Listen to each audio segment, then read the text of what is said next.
What's going on, everybody? Hope everyone is doing well. My name is Jason, and in today's video, we have one of the videos I look forward to the most every single year, and that is my predictions for the 2023 Grey Cup playoffs. We're going to be predicting every game up until the 110th Grey Cup in Hamilton, as well as my predictions for the CFL Awards in Niagara Falls at Fallsview Casino during Grey Cup week. But really quickly before we get started, if you guys enjoyed the video, be sure to hit like and subscribe. There's going to be a lot of content coming up on the channel for the Grey Cup playoffs, and so you guys don't want to miss it. So let's start off with our predictions for the 2023 Grey Cup playoffs. And it's interesting this year because we got the exact same standings as we did last season. So it's the exact same playoff bracket this year, same teams visiting the exact same city. So it'll be interesting to see if any of the results are different this time around. So we're going to start out east with the 8-10 Hamilton Tiger Cats visiting the 11-7 Montreal Alouettes. And the first thing I'm looking for in this game is the quarterback situation for Hamilton. How much does Bo Levi Mitchell play versus how much does Matthew Schultz play? I think they're going to start the game with Mitchell, but you never know how he's going to play given the way he's played for the most part this season. So really interested to see how the Ticats manage that. I'm really interested to see if Mitchell plays the majority of the game. How does the offensive line play for Hamilton? Because I think with Mitchell being just that pure pocket passer at this point of his career with not much mobility, I think it's going to be very vital for them to protect the quarterback against a very good attacking Montreal Alouettes defense. So very interested in the battle on that side of the ball, and I think the turnovers could also be key.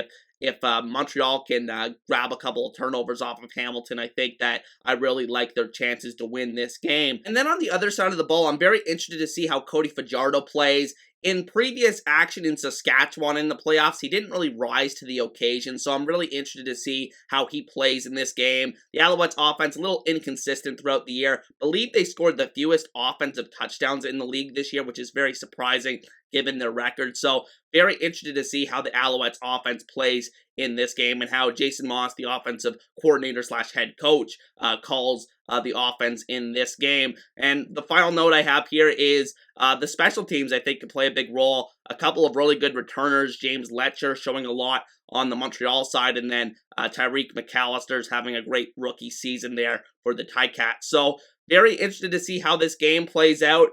In terms of my prediction for this game, ultimately it's close because both of these teams played relatively well down the stretch. But ultimately, I can't go against the Alouettes in this situation. I think I really like them in this particular matchup, especially on the defensive side versus that Hamilton offense. So I'm going to take Montreal to win a relatively low-scoring game, 24-17 here, and go on to the East Final. Now moving on to the West Division semifinal on Saturday at 6:30 p.m. Eastern, we have the 6-12 Calgary Stampeders visiting the 12-6 BC Lions. And a couple of weeks ago, we saw Calgary go into BC and really demolish the BC Lions. So it'll be interesting to see how much of that can be replicated by the Stampeders in this game. I think that the big part of that equation is really the running game with Kadeem Carey and Peyton Logan. I think that those guys have really stepped up their game the last couple of weeks of the season. And I think they're going to be the key to Calgary coming out with a victory here. On the other side of the ball, we saw that Calgary was using a lot of three-man pressure against Vernon Adams. We've seen a couple of teams try that and have some success against BC this season. So I'm interested to see from a schematic standpoint if that continues. I think that BC, obviously, if it comes down to a shootout, I think they have far more firepower. But if Calgary can get up on them early and keep that running game involved, I think that Calgary has a chance to win this game. But otherwise, I think that Calgary is not designed to play catch-up with BC. In terms of my pick for this game, I think that it's going to be very, very close, much more closer than what people were expecting a few weeks ago. But ultimately, I'm going to go with the BC Lions to win this game 30-23 at home and go on to the West Final. I think that they're just the more explosive team. Like I said, I think they didn't have the proper motivation to win that game a couple of weeks ago with not too much on the line. So I think at the end of the day, I'm going to trust them to bounce back and win this game the second time around against Calgary. Now moving on to my projected East Final matchup between the 11-7 Montreal Alouettes and the 16-2 Toronto Argonauts. And the thing with this season series this year is that the two games that were played in Montreal were very close contested games between these two teams where Montreal definitely could have won either of those matchups, but the game that was in BMO, Toronto really blew them out. So I'm interested in Montreal can put up a bigger fight this time if this is indeed the matchup. I think that points will need to be scored by the Alouettes offense in this one, and I'm not talking about 20 points. I think they're probably going to have to put up 30 points on the board to beat a very strong Argos team that is very well-rounded. I think that the big thing is, can Montreal exploit some of the holes that the Argos have shown in the secondary? I think if the Argos have a weakness, it is some of those big plays that they've given up to teams like Ottawa at times during this season. So I'm very interested to see how this game plays out from the Montreal perspective. For Toronto, it's all about can they stay sharp coming off that 6 weeks that they've already clinched first place in the West. I mean, Chad Kelly and a lot of their starters played down the stretch, and they went 5-1 in those games, but can they be sharp coming off the bye and win that East Final and get to the Grey Cup? So very much interested to see how this game turns out, as I made a video earlier this week talking about how the juggernaut teams in the regular season in the CFL typically do not perform very well in the playoffs. I'm interested to see if Toronto can finish the deal this year and win the Grey Cup, and it starts with the East Final. Now, in terms of my prediction for this game, I mean, you'd be crazy to take Toronto, or not take Toronto, that is, in this matchup. I think that the Argos just are the more complete and more explosive team with the better quarterback, the better head coach, in my opinion. So I'm going to take the Toronto Argonauts to win this game pretty convincingly, 34-23, and go on to the Grey Cup in Hamilton. Now moving on to my projected West Division final between the BC Lions and the Winnipeg Blue Bombers, and of course this is the fourth matchup between these two teams this season, with Winnipeg winning 2 of the 3 matchups so far this year. So very much excited to see if BC can get revenge, especially after that third matchup came right down to the wire at BC Place a few weeks ago. So very much interested to see how this game plays out. I think that the big thing in this game, the big wild card as always with the BC Lions, is Vernon Adams Jr. because he is capable of having some of the very best quarterback games in the CFL, but also some of the worst. So how does he respond going into a very hostile IG Field in Winnipeg? I think that is the big question I have, because we saw earlier this season BC go in there and really knock Winnipeg around. I thought that they really dominated that first matchup, but the last 2 matchups between these two teams went the way of the Winnipeg Blue Bombers. So interested to see if BC has that mental fortitude to go in there and get a win here and go on to the Grey Cup. It's going to be very, very tough for them to do it, but I think they have the playmakers necessary to put up points against this Winnipeg Blue Bombers defense. I think that ultimately, in terms of my pick for this game, I think it's going to be close, like I said, with the other matchups so far in the playoffs, but I think at the end of the day, I'm going to go with the Winnipeg Blue Bombers to win this game 35-31 in a shootout at IG Field. Ultimately, I think it's going to be a great game. I don't think it's a foregone conclusion that Winnipeg is going to win this matchup, but I'm going to take them to win because I just have a lot more trust in Winnipeg, given that they're the veteran team and that they're at home in this case. Now, before we get into my projected Grey Cup matchup, let's talk about my predictions for the 2023 CFL Awards, starting with Most Outstanding Special Teams Player. And I think that this is an interesting award this year. I think there's a lot of worthy candidates, but I think there's one that stands above the rest. I have Sean White from the West Division being the nominee from that division, and I have Javon Leake of the Toronto Argonauts being the nominee from the East Division.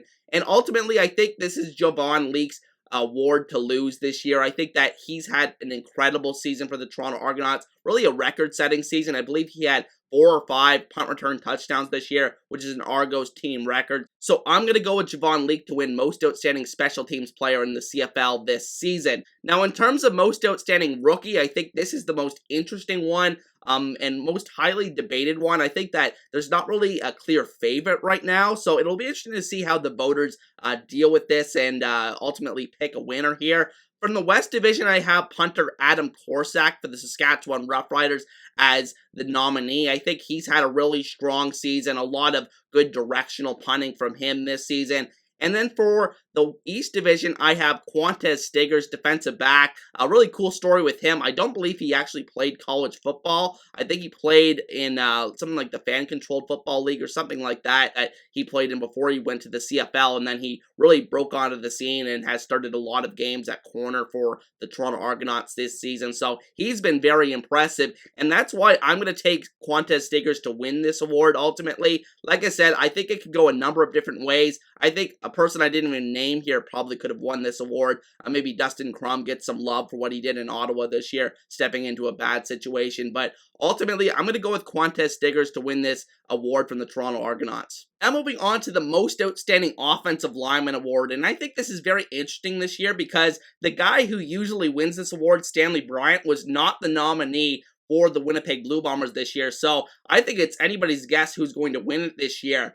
For the West Division, I went with offensive tackle Jarrell Broxton for the BC Lions. He's had a really strong season, grading out very well by PFF. BC's had a very good offensive line this year, considering they've been a very pass-heavy team. And then for the East Division, I'm going with kind of the guy that's the reputation-based pick here, and that is Brandon Revenberg, left guard for the Hamilton Tiger Cats. He's been up for this award a bunch of times against Stanley Bryant, but ultimately is lost in the final every single time. And for that reason, I'm going to give Brandon Revenberg the Most Outstanding Offensive Lineman Award in the CFL this season. I think that he's kind of waited his turn here. He's been a dominant offensive lineman in this league for a long time. Really been a big impact player ever since he stepped on the field for the Ticats. So I'm going to take Brandon Revenberg to be this year's Most Outstanding Offensive Lineman. Now moving on to my pick for the Most Outstanding Canadian in the CFL this season, and I will say that since I've started doing this for the channel,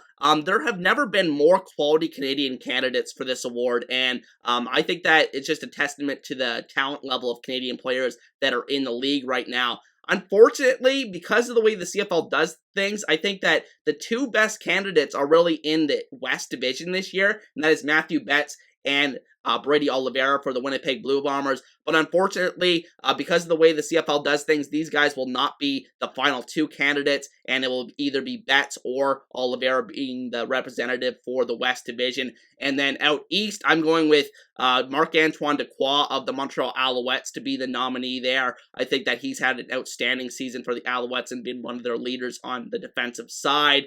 Now, in terms of who's going to win between Oliveira and Dequoy, I think this is quite easily a slam dunk. I think that Oliveira is going to win this award, honestly. I think that Matthew Betts has an argument over Oliveira, given that he broke the Canadian sack record this year, but I think at the end of the day, Oliveira's numbers are just eye-popping and one of the most electric seasons we've seen from a Canadian back in league history. So ultimately, I'm going to go with Brady Oliveira to win this award for the Winnipeg Blue Bombers. Now moving on to the Most Outstanding Defensive Player in the CFL this season. And honestly, to make up for not being the nominee for my Most Outstanding Canadian in the West Division, we got to give defensive end Matthew Betts the nomination for the West Division Defensive Player of the Year. I think that he's been really the most outstanding defensive player in the West Division this season. When you look at the totality of the stats, I think that he's been just such a dynamic player. 18 sacks on the season, setting a new Canadian record in the league.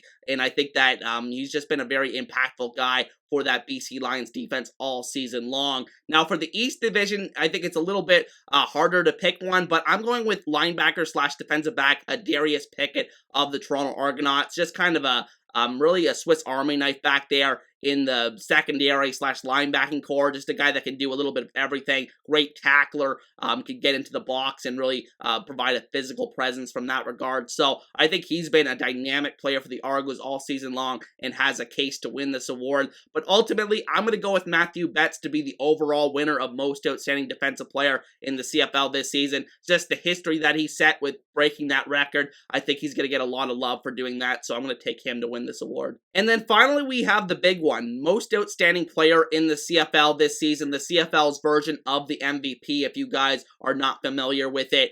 The nominees I'm going with here are running back Brady Oliveira for the Winnipeg Blue Bombers. As I said in the most outstanding Canadian blurb, I thought that he's had an outstanding season, really been the definition of most outstanding with the way that he's been able to put up numbers this year and really carry that Winnipeg team at times. And then for the East Division, I'm going with the story of the CFL season, and that is quarterback Chad Kelly, who led the Toronto Argonauts to a 16-2 regular season record, the best record in CFL regular season history. So ultimately, it's a hard choice between these two guys. Hell of an MOP race this year. I think it's going to be very close and come right down to the wire. I think that it really could go either way, but ultimately, I'm going to go with Brady Oliveira to win this award this year. I think when you look at the word outstanding, I think he has been the most outstanding player in the league this season, especially from a statistical standpoint. I think that none of the quarterbacks really stood out from each other, but in terms of running backs, Brady Oliveira was just so far ahead of the next closest running backs in the CFL this season.